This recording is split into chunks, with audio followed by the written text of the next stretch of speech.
নমস্কার বন্ধুরা, আশা করছি তোমরা সকলে ভীষণ ভালো আছো।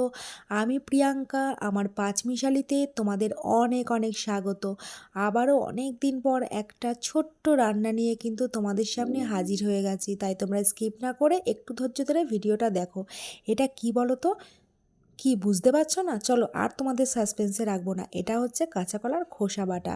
কাঁচা কলার খোসাটাকে সেদ্ধ করে তাতে 2 কোয়া রসুন, কাঁচা লঙ্কা আর অল্প সর্ষে দিয়ে কিন্তু ভালো করে পেস্ট করে রেখে দিয়েছি।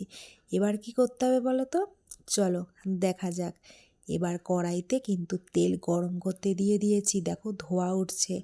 এবার এতে দিয়ে দেব অল্প একটু কিন্তু কালো জিরে ফোড়ন। দেখো কালো জিরে ফোড়নটা দিচ্ছি।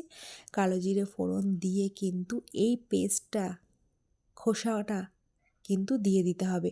এবার ভালো করে কিন্তু শুকনো শুকনো করে নেড়ে চেড়ে শুকনো শুকনো করে কিন্তু ভাজতে দিতে হবে।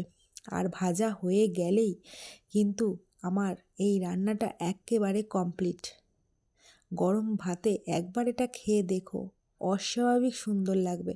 তো দেখো, এই দেখো ভাজা ভাজা কিন্তু হয়ে গেছে। অল্প একটু হলুদ দিলাম, তার কারণে কালারটা একটু চেঞ্জ হবে।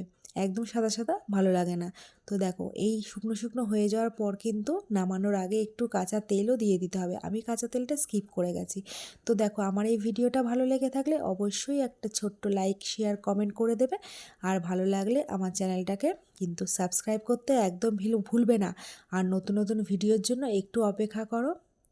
আর ততক্ষণ তোমরা ভালো থেকো, সুস্থ থেকো। আর কেমন লাগলো এই খোসা বাটাটা অবশ্যই কিন্তু জানিও আমাকে, আমি অপেক্ষায় রইলাম।